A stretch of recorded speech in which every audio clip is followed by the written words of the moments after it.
Nous sommes le 2 décembre et donc c'est le deuxième épisode du calendrier de l'Avent. Donc j'ai eu quelques problèmes hier avec le micro, hein, on n'entendait pas très bien. Donc j'essaye d'enregistrer maintenant avec mon téléphone, on verra ce que ça donne, si j'arrive à monter tout ça. Bref, on verra. On va commencer tout de suite l'histoire parce qu'aujourd'hui est un peu plus longue que hier. Donc, jingle, bell, jingle bell, les Noël, bref. Alors comme d'habitude, prenez votre petite tisane, votre petit thé, et nous allons commencer l'histoire qui s'intitule Un cadeau empoisonné. On est le 23 décembre et demain c'est le réveillon de Noël. Je suis venue au centre commercial car il me manque des escargots pour ma tante Michel et un cadeau pour mon grand-père. Lorsque je vois la tante aux caisses, je me demande si ça vaut vraiment le coup de faire la queue pour quelques escargots et un cadeau. De toute façon, Michel a toujours été chiante. Mais bon, je vais tenir le coup, c'est juste pour une soirée. Et est-ce que papy manque réellement de quelque chose?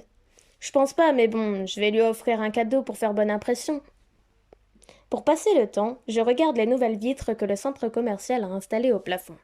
Et j'aperçois alors une drôle de lumière rouge. Je m'appelle David et aujourd'hui j'ai décidé d'aller au centre commercial pour aller acheter un cadeau à mon meilleur pote, car on fête Noël entre amis cette année. Alors que j'arrive presque devant les portes, je vois derrière moi une grande lumière rouge. Je me dis qu'il doit faire un grand soleil, ou alors ils ont installé de nouvelles décorations qui font tant de lumière. Lorsque je comprends ce que c'est, je me mets à courir vers les portes du magasin. Mais il est trop tard. Moi, c'est Noël. Ma mère a décidé de m'appeler comme ça car je suis née le 25 décembre. Ça fait maintenant 2 ans que je connais le secret du Père Noël. Alors ma mère a décidé d'aller chercher les cadeaux avec moi. Car selon elle, je dois connaître les goûts de mes petits cousins. Donc on se rend au centre commercial. Alors qu'elle reçoit un appel, elle décide de rester dehors. Car il y a moins de bruit pour téléphoner. Et comme j'ai froid, je décide de rentrer me réchauffer.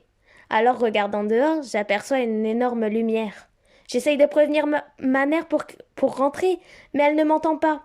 Et je la vois alors s'effondrer sur le sol. Je m'appelle Lucas et j'ai été engagé en tant que stagiaire dans une petite boutique d'électroménager dans la galerie du centre commercial pour les périodes de Noël. Moi, je fais partie du rayon télévision, qui se trouve à l'entrée de la boutique en face des portes du centre commercial. Alors parfois, j'aime bien regarder la télé, lorsqu'il n'y a pas de clients. D'ailleurs, ça va être bientôt le discours du président pour Noël. Moi, je l'aime pas trop, le nouveau président. Il a été élu il y a 6 mois et tout le monde l'adore. Il satisfait les jeunes comme les vieux, les salariés comme les salariés comme les stagiaires ou les patrons.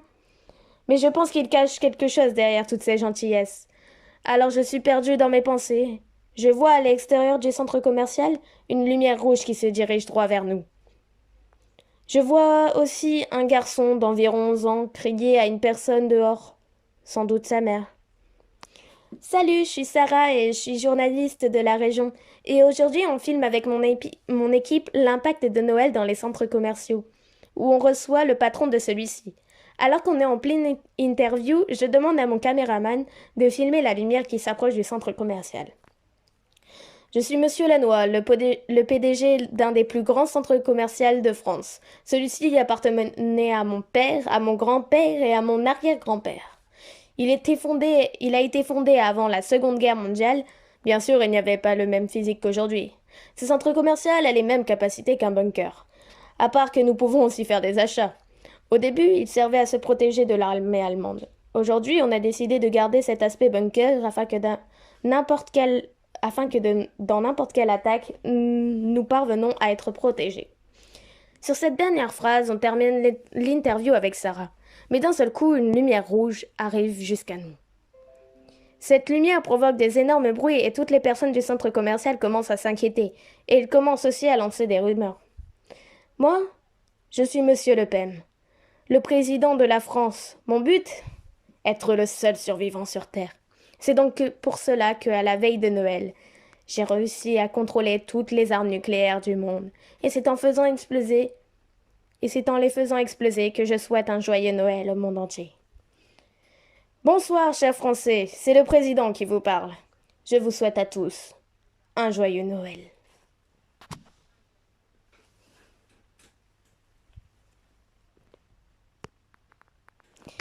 Voilà, c'est la fin de l'histoire. J'espère que ça vous a plu.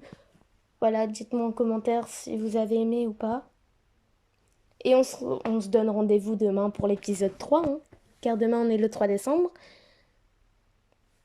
En attendant, regardez la vidéo du 1er décembre. Abonnez-vous, partagez si ça fait plaisir. Si vous aimez bien ma petite histoire, faites-la partager autour de vous, hein.